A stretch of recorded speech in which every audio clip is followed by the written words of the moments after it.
ಎಲ್ಲರಿಗೂ ನಮಸ್ಕಾರ ಮತ್ತು ಪ್ಲಂಬಿಂಗ್ ಟ್ರೇಡ್ನ ಈ ಮಾಡ್ಯೂಲ್ಗೆ ಸುಸ್ವಾಗತ. ಇಂದಿನ ವಿಡಿಯೋದಲ್ಲಿ ನಾವು ನೀಡಿದ ವಿನ್ಯಾಸದ ಪ್ರಕಾರ ವಿವಿಧ ಪೈಪ್ ಫಿಟ್ಟಿಂಗ್ಗಳು ಮತ್ತು ಅಸೆಂಬ್ಲಿಗಳ ಬಗ್ಗೆ ಕಲಿಯುತ್ತೇವೆ ಮತ್ತು ಗ್ಯಾಸ್ ವೆಲ್ಡಿಂಗ್ ಪ್ರಕ್ರಿಯೆಯ ಮೂಲಕ ಒಂದೇ ವ್ಯಾಸದ ಪೈಪ್ಗಳನ್ನು ಮತ್ತು ವಿವಿಧ ವ್ಯಾಸದ ಪೈಪ್ಗಳನ್ನು ಜೋಡಿಸುತ್ತೇವೆ. ಈ ಪಾಠದ ಕೊನೆಯಲ್ಲಿ ನಿಮಗೆ ಸಾಧ್ಯವಾಗುವುದೇನೆಂದರೆ ಪೈಪ್ಲೈನ್ ಸರ್ಕ್ಯೂಟ್ ರೇಖಾಚಿತ್ರವನ್ನು ಅಧ್ಯಯನ ಮಾಡಿ ಮತ್ತು ಬಳಸಿದ ಕೈ ಉಪಕರಣಗಳನ್ನು ಪ್ರದರ್ಶಿಸುವುದು. ಅದರ ವರ್ಗಗಳನ್ನು ಗುರುತಿಸುವ ಮೂಲಕ ಪೈಪ್ಲೈನ್ ಸರ್ಕ್ಯೂಟ್ ಮಾಡಿ ಜಿಐ ಪೈಪ್ಗಳೊಂದಿಗೆ ಜಿಐ ಫಿಟ್ಟಿಂಗ್ಗಳನ್ನು ಸೇರುತ್ತದೆ. ಸರಳ ಪೈಪ್ ಲೈನ್ ಸಂಪರ್ಕವನ್ನು ರಚಿಸಿ ಮತ್ತು ಜಿಐ ಪೈಪ್ಗಳನ್ನು ಫಿಟ್ಟಿಂಗ್ಗಳೊಂದಿಗೆ ಸರಿಪಡಿಸುವುದು. ವೆಲ್ಡಿಂಗ್ ಆಗಿ ಪೈಪ್ಗಳನ್ನು ಕತ್ತರಿಸಿ ಬೆವೆಲ್ ಮಾಡುವುದು. ಬಟ್ ವೆಲ್ಡಿಂಗ್ ಆಗಿ ಪೈಪ್ಗಳನ್ನು ಟ್ಯಾಕ್ ಮಾಡುವುದು. ರೂಟ್ ರನ್ ಮಾಡಿ ಮತ್ತು ಅದೇ ವ್ಯಾಸವನ್ನು ಹೊಂದಿರುವ ಪೈಪ್ಗಳಿಗಾಗಿ ಅದನ್ನು ಸ್ವಚ್ಛಗೊಳಿಸುವುದು. 90 ಡಿಗ್ರಿ ಟಿ ಮಾದರಿಯನ್ನು ಅಭಿವೃದ್ಧಿಪಡಿಸುವುದು. ಪೈಪ್ಗಳನ್ನು ಕತ್ತರಿಸಿ, ತಯಾರಿಸಿ, ಪರಿಶೀಲಿಸಿ ಮತ್ತು ಸ್ವಚ್ಛಗೊಳಿಸುವುದು. ಪೈಪ್ಗಳನ್ನು ಟ್ಯಾಕ್ ಮಾಡಿ ಮತ್ತು ವಿವಿಧ ವ್ಯಾಸವನ್ನು ಹೊಂದಿರುವ ಪೈಪ್ಗಳಿಗೆ ಬೆಸುಗೆ ಹಾಕುವ ಕೋನ ಮತ್ತು ಜಂಟಿ ಪರಿಶೀಲಿಸುವುದು. ಈ ಪಾಠಕ್ಕೆ ಅಗತ್ಯವಿರುವ ಪರಿಕರಗಳು ಮತ್ತು ಸಲಕರಣೆಗಳು ಈ ಕೆಳಗಿನಂತಿವೆ. ಸ್ಟೀಲ್ ಮೆಜರಿಂಗ್ ಟೇಪ್ 1, ಮಾರ್ಕರ್ ಅಥವಾ pencil 1, pipe vice 1, hacksaw frame with blade 1, flat file 1, BSP die stock and dies, oil can 1, double end spanner 1, adjustable wrench 1, water pump plier 1, pipe wrench 1, GI pipe bits ಅಗತ್ಯವಿರುವಷ್ಟು, GI elbow ಅಗತ್ಯವಿರುವಷ್ಟು, GI tee ಅಗತ್ಯವಿರುವಷ್ಟು, GI cross ಅಗತ್ಯವಿರುವಷ್ಟು, GI coupling ಅಗತ್ಯವಿರುವಷ್ಟು, GI pipe nipple ಅಗತ್ಯವಿರುವಷ್ಟು, GI hex nipple ಅಗತ್ಯವಿರುವಷ್ಟು, GI reducer coupling ಅಗತ್ಯವಿರುವಷ್ಟು, GI cap ಅಗತ್ಯವಿರುವಷ್ಟು, GI plug ಅಗತ್ಯವಿರುವಷ್ಟು, ಗ್ಲೋಬ್ ವಾಲ್ವ್ ಗನ್ ಮೆಟಲ್ ಅಗತ್ಯವಿರುವಷ್ಟು, ಕಾಟನ್ ವೇಸ್ಟ್ ಅಗತ್ಯವಿರುವಷ್ಟು, ಲ್ಯೂಬ್ರಿಕೇಶನ್ ಆಯಿಲ್ ಅಗತ್ಯವಿರುವಷ್ಟು. ಜಿಐ ಪೈಪ್ನ ವಿವಿಧ ವರ್ಗಗಳ ಜಿಐ ಪೈಪ್ಗಳು ಮತ್ತು ಜಿಐ ಫಿಟ್ಟಿಂಗ್ಗಳನ್ನು ಗುರುತಿಸುವ ಮೂಲಕ ಮತ್ತು ಜಿಐ ಪೈಪ್ ಬಿಎಸ್ಪಿ ಥ್ರೆಡಿಂಗ್ ಅನ್ನು ಅರ್ಥ ಮಾಡಿಕೊಳ್ಳುವ ಮೂಲಕ ಜಿಐ ಪೈಪ್ನಲ್ಲಿ ಪೈಪ್ಲೈನ್ ಸರ್ಕ್ಯೂಟ್ ಮಾಡೋಣ. ರೇಖಾಚಿತ್ರದ ಪ್ರಕಾರ ಸೂಕ್ತವಾದ ಕೈ ಉಪಕರಣಗಳು ಮತ್ತು ವಸ್ತುಗಳನ್ನು ಆಯ್ಕೆ ಮಾಡಿ.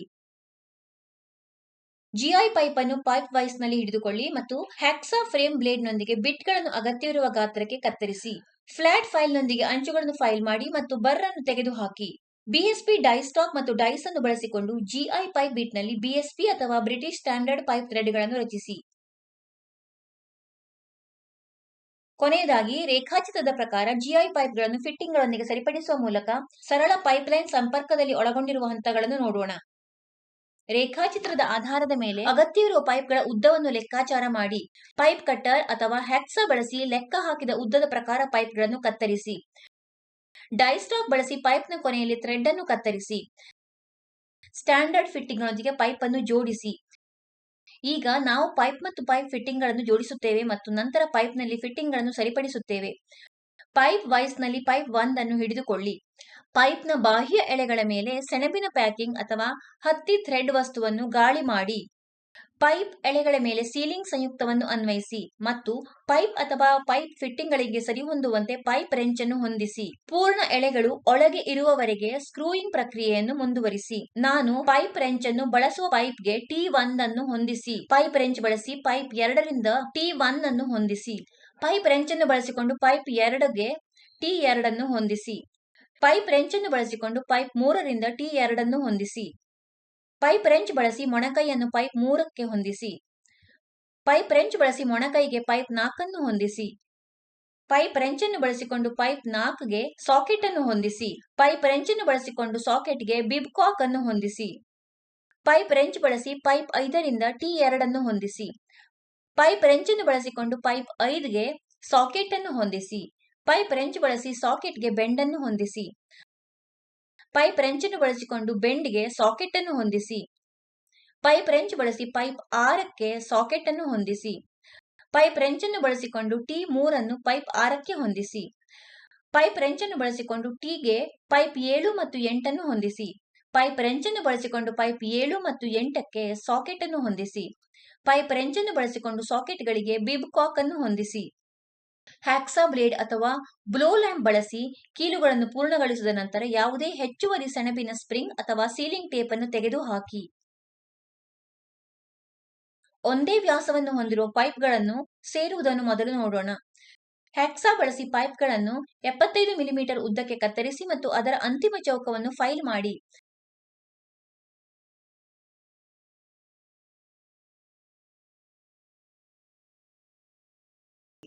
ಸರಿಯಾದ ಬೇರಿನ ಅಂತರದೊಂದಿಗೆ ಸಹ ಅಕ್ಷೀಯ ಪೈಪ್ ಬಟ್ ಜಾಯಿಂಟ್ ಅನ್ನು ರೂಪಿಸಲು 2 ಪೈಪ್ಗಳನ್ನು ಕೋನ ಅಥವಾ ಚಾನೆಲ್ ಫಿಕ್ಸ್ಚರ್ನಲ್ಲಿ ಹೊಂದಿಸಿ. ಅಗತ್ಯ ಸುರಕ್ಷತಾ ಮುನ್ನೆಚ್ಚರಿಕೆಗಳನ್ನು ಅನುಸರಿಸಿ. ಪೈಪ್ಗಳ ನಡುವೆ 1.5 ಮಿಲಿಮೀಟರ್ ರೂಟ್ ಅಂತರವನ್ನು ಇಟ್ಟುಕೊಂಡು 3 ಸ್ಥಳಗಳಲ್ಲಿ 1200 ಹೊರತುಪಡಿಸಿ ಟ್ಯಾಕ್ ವೆಲ್ಡ್ ಮಾಡಿ.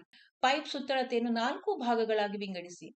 ಫಿಕ್ಸ್ಚರ್ನಲ್ಲಿ ಪೈಪ್ ಅನ್ನು ಅಡ್ಡಲಾಗಿ ಇರಿಸಿ. ಸರಿಯಾದ ಬ್ಲೋ ಪೈಪ್ ಮತ್ತು ಫಿಲ್ಟರ್ ರಾಡ್ ಕೋನಗಳನ್ನು ಬಳಸಿಕೊಂಡು 3 o'clock ಸ್ಥಾನದಿಂದ 12 o'clock ಸ್ಥಾನಕ್ಕೆ ಪ್ರಾರಂಭವಾಗುವ ರೂಟ್ ರನ್ ಅನ್ನು ಠೇವಣಿ ಮಾಡಿ.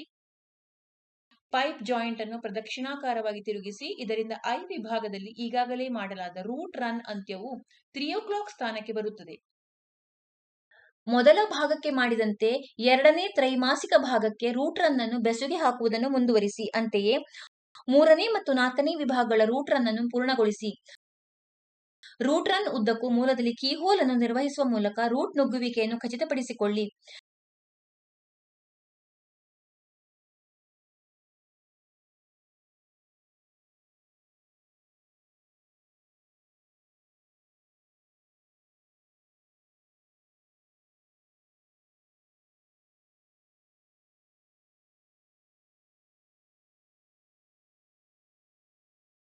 ಈಗ ನಾವು ವಿವಿಧ ವ್ಯಾಸವನ್ನು ಹೊಂದಿರುವ ಪೈಪ್ಗಳನ್ನು ಸೇರಲು ಕಲಿಯೋಣ. ಸಮಾನಾಂತರ ರೇಖೆಯ ಅಭಿವೃದ್ಧಿಯ ಮೂಲಕ ಮುಖ್ಯ ಪೈಪ್ನಲ್ಲಿ ಕಟೌಟ್ನೊಂದಿಗೆ 90 ಡಿಗ್ರಿ ಟಿ ಪೈಪ್ಗಳ ಮಾದರಿಯನ್ನು ಅಭಿವೃದ್ಧಿಪಡಿಸಿ ಮತ್ತು ಲೇಔಟ್ ಮಾಡಿ.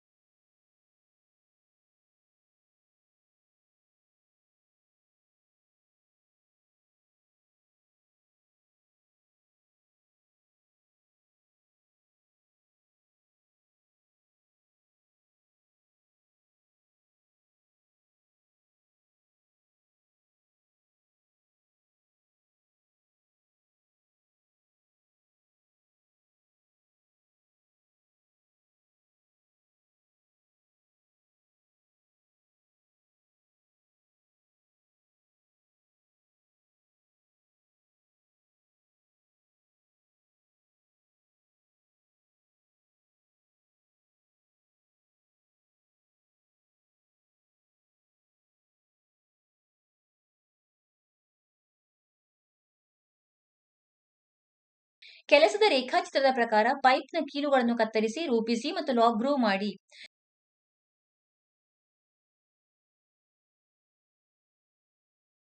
ಕೆಲಸದ ರೇಖಾಚಿತ್ರದ ಪ್ರಕಾರ 2 ಪೈಪ್ಗಳನ್ನು ಪರಿಶೀಲಿಸಿ, ಹೊಂದಿಸಿ ಮತ್ತು ಜೋಡಿಸಿ.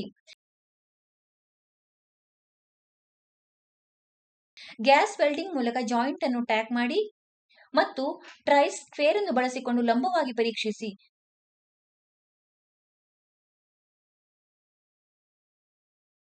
ಪುನರಾವರ್ತನೆ. ಈ ಪಾಠದಲ್ಲಿ ನಾವು ಚರ್ಚಿಸಿರುವುದೇನೆಂದರೆ